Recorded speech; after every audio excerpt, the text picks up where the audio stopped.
¿Cómo están mis amigos de Mi Partido es México? Que tengan un excelente lunes. Hoy estamos a 12 de febrero del año 2024 y la secretaria de Gobernación, Luisa Alcalde, pues da información muy relevante sobre las nuevas reglas para la justicia que sea expedita. Pues esto sucedió hoy en la mañanera en Palacio Nacional y se habló de la reforma constitucional enviada por el presidente Andrés Manuel López Obrador, que busca que se establezca un plazo máximo de 6 meses para que los jueces resuelvan asuntos fiscales y 1 año en el caso de asuntos penales. Así es, mis estimados amigos, ¿qué opinan? Den su comentario, que es muy importante. Y bueno, amigos, sin más que decir, mejor a continuación les presento el video de las palabras de la secretaria de Gobernación.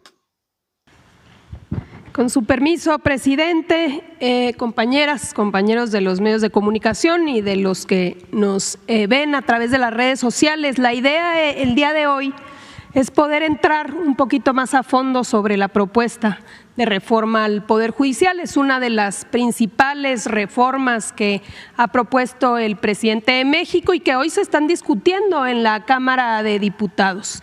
Tiene que ver con una reforma que responda a el reclamo del pueblo de México de contar con una institución, un Poder Judicial que imparta justicia, que sea independiente, que esté legitimado, pero sobre todo que resuelva sus problemáticas con independencias, ajeno a intereses privados, que tenga la sensibilidad de conocer cuáles son las problemáticas que está viviendo la ciudadanía, que abone a combatir la impunidad y también un órgano que pueda ser vigilado como cualquier servidor público, de que no se actúe al margen de la ley y con actos de corrupción. Entonces, los objetivos de la reforma de forma más concreta: primero, está una nueva integración de la Suprema Corte de Justicia de la Nación para que pueda ser más eficiente, austera, transparente,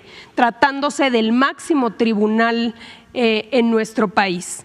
Segundo, la elección popular de ministros, magistrados y jueces, es decir, que cuenten con una legitimidad democrática a partir del voto popular. Número 3, la sustitución del Consejo de la Judicatura Federal, no solamente dividir en 2 nuevas instituciones, sino que realmente se garantice que se cuente con instancias para poder tener una vigilancia.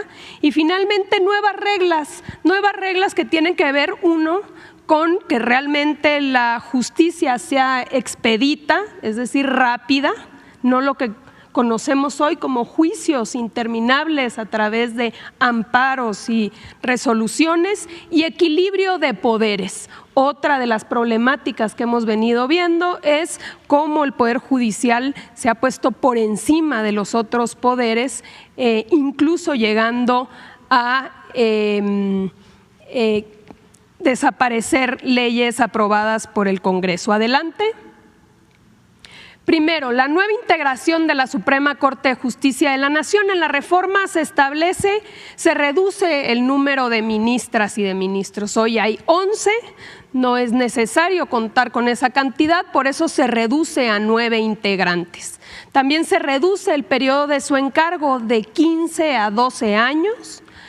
Se desaparecen las 2 salas. Hoy la Suprema Corte trabaja en 2 salas y después trabaja en pleno. La idea es desaparecer estas salas que son muy opacas en la resolución de sus conflictos y que solamente se sesione en pleno a través de sesiones que deberán ser públicas, transparentes, todas y todos tener la posibilidad de conocer qué están determinando y decidiendo los ministros. Por el otro lado, se elimina la pensión vitalicia, el famoso haber de retiro para actuales y futuros ministros y ministras, que conocemos que se trata de haberes de retiro muy onerosos. Y finalmente se reitera Hay que recordar que esto ya lo establecía la Constitución, pero se vuelve a reiterar ahora de manera mucho más clara que las remuneraciones de los ministros, de las ministras, deben ajustarse al tope máximo establecido en la Constitución, que es lo percibido por el presidente de la República. Adelante. Respecto a la elección por voto popular, tanto de ministros, de magistrados como jueces, una cosa que establece la reforma es que va a haber una elección extraordinaria. Va a haber una elección extraordinaria que se realizaría, en caso de aprobarse, en 2025, el próximo año, donde se renovarían todos los jueces, las juezas, todos los magistrados y todos los ministros. Es decir, por esa ocasión, en esa elección extraordinaria, habría una votación integral de todo el Poder Judicial y podrán participar en esta elección, por supuesto, si son propuestos, los actuales jueces, los actuales magistrados y también incluso los actuales ministros de la Corte. Podrían estar en la boleta y podrían ser votados.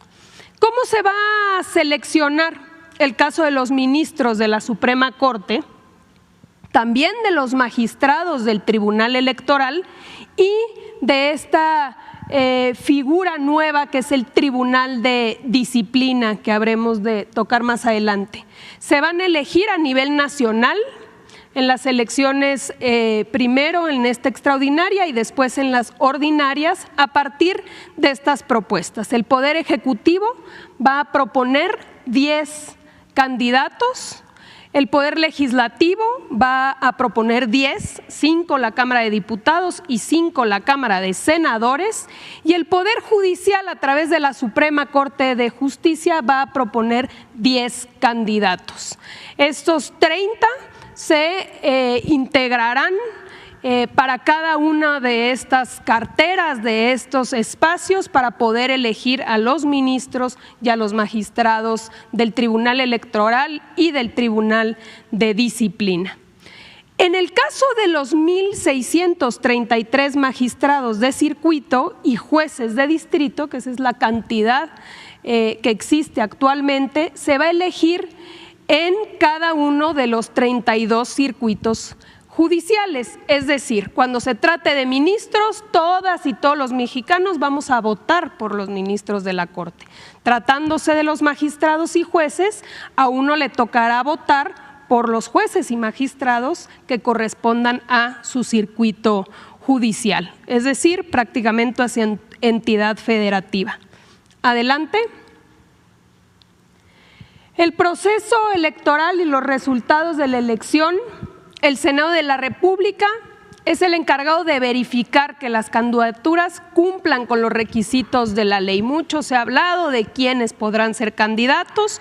La ley establece que tiene que cumplir los requisitos, por ejemplo, de contar con la licenciatura, de tener experiencia en la materia, y es el Senado el que va a hacer esta evaluación de que se cumpla con dichos requisitos. Y es el Instituto Nacional de Elecciones y Consultas, el INEC, en caso de que se apruebe la reforma electoral, el INE se transforma en el INEC, quien va a organizar la elección. Hay que recordar que va a haber una elección extraordinaria, pero después todas estas elecciones se van a ir empatando a las elecciones ordinarias, tanto las intermedias como el para presidente de la República. Las campañas duran 60 días, no habrá una etapa de precampañas y no se permite el financiamiento público-privado. Las personas candidatas tendrán acceso a tiempos de radio y televisión para poder difundir propuestas y podrán participar en foros de debate. Los partidos políticos no podrán realizar proselitismo a favor o en contra de alguna candidatura. Es un proceso ajeno a los partidos políticos. Y el Tribunal Electoral del Poder Judicial es quien va a resolver las impugnaciones y va a declarar los resultados, salvo cuando se trate de sus propios integrantes, porque hay que recordar que también el Tribunal Electoral se integra por magistrados electos por voto popular, así que en el caso del Tribunal Electoral le tocará a la Suprema Corte de Justicia de la Nación ser la autoridad responsable de validar los resultados. Adelante. Tenemos también reglas específicas en caso de ausencia definitiva de algún ministro, de algún magistrado o algún juez. El Senado designará por mayoría calificada a una persona interina.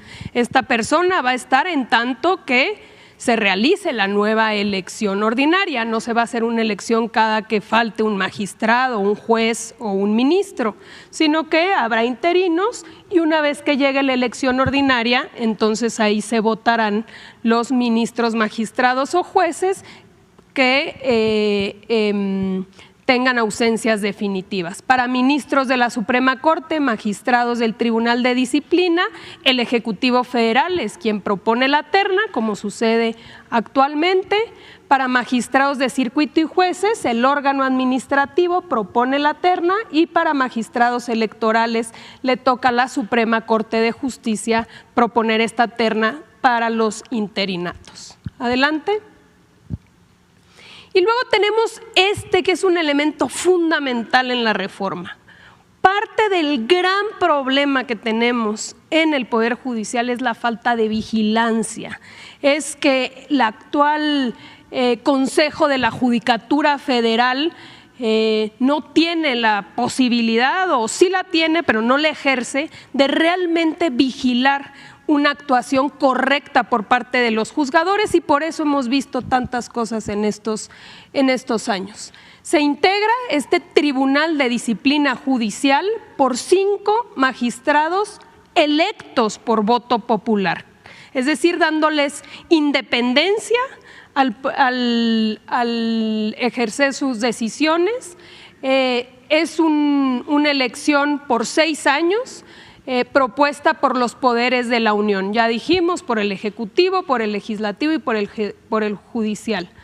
Podrá recibir denuncias de cualquier persona, de cualquier ciudadano o de cualquier autoridad y va a investigar tanto a ministros, magistrados, jueces y personal judicial por actos contrarios a la ley, al interés público o a la administración de justicia, incluyendo hechos de corrupción, tráfico de influencias, nepotismo, complicidad o encubrimiento de personas delincuentes o cuando sus resoluciones no se ajusten a los principios de objetividad, imparcialidad, independencia, profesionalismo o excelencia.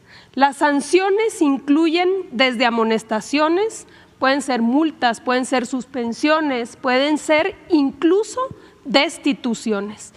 En el caso específico de los ministros, el Tribunal de Disciplina no podrá llegar a destituirlos, pero sí puede presentar un juicio político ante el Congreso para que se lleve el procedimiento, pero sí puede destituir en el caso de jueces y magistrados, cuando acredite alguna de estas actuaciones fuera de la ley. Entonces, tenemos este Tribunal de Disciplina que se va a encargar exclusivamente de la vigilancia, del buen actuar de los jueces y magistrados.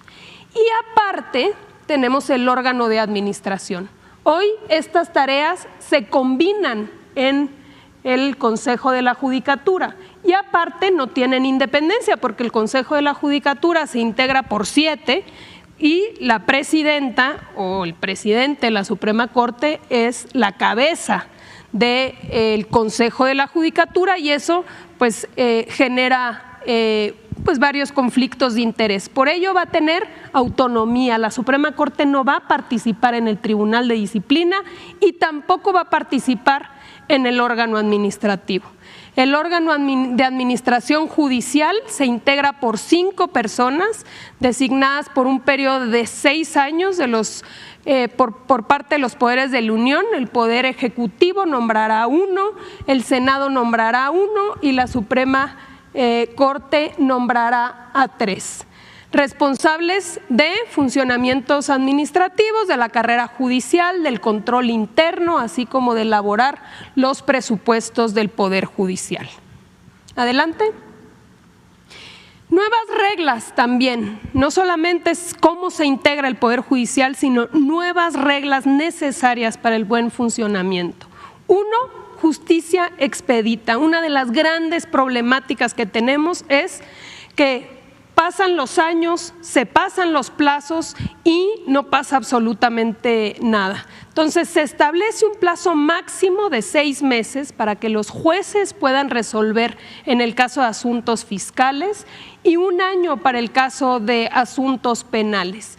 En el caso en el que se rebasen estos plazos, los juzgadores tienen que justificarle al Tribunal de Disciplina cuáles fueron las razones por las cuales se excedieron los plazos sin haber resuelto previamente. Y el Tribunal de Disciplina va a investigar si en efecto hubieron circunstancias que lo justifiquen y si no, como ya dijimos, puede incluso sancionar. Segundo elemento importantísimo, el tema de las famosas suspensiones. Se prohíbe otorgar suspensiones contra leyes con efectos generales en amparos, controversias constitucionales y acciones de inconstitucionalidad. Vamos a poner algunos ejemplos muy recientes. 2 ministros de la Corte anularon los efectos de la ley eléctrica. Un ministro decidió que no se entregaran los libros de texto, es decir, o los propios fideicomisos, ¿no? Los fideicomisos, pasa una ley para que los fideicomisos del Poder Judicial sean regresados a la tesorería y hay una suspensión de amparo. Entonces, todas estas decisiones que emanan de la mayoría del Congreso de la Unión, que son votados por voto popular, no pueden ser suspendidos a priori por parte de jueces, magistrados y ministros, y por eso se hace expreso en la Constitución. Por el otro lado, en el caso de la justicia local, los poderes judiciales de las entidades federativas deberán establecer reglas para la elección directa de sus magistrados y jueces, es decir, es una reforma que implica también la misma renovación y los mismos procedimientos para la justicia local en las entidades federativas. Y finalmente, el tema de los fideicomisos del Poder Judicial, una vez que concluyan los juicios pendentes, deberán reintegrarse al Fondo de Pensiones para el bienestar. Pero se establece claramente, ya no en la ley, como sucedió, sino en la Constitución, que no puede haber fideicomisos y que todos los derechos laborales, por supuesto, están garantizados a través del presupuesto federal. Adelante. Esa es, presidente, los ejes de la reforma. Es cuanto. Así es, mis amigos de Mi Partido es México, ¿cómo terminaron de ver el video? Pues la reforma constitucional busca que el Tribunal de Disciplina Judicial realmente vigile el accionar de los togados.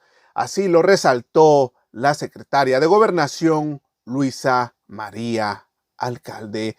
Y bueno, amigos, ¿qué opinan? Dejen su comentario, que es muy importante. Y hasta aquí llegamos con otra nota más. Recuerda, si no te has suscrito en el canal, suscríbete y activa la campanita de notificaciones para que seas el primero en estar informado. Esto es Mi Partido es México. Nos vemos en la próxima.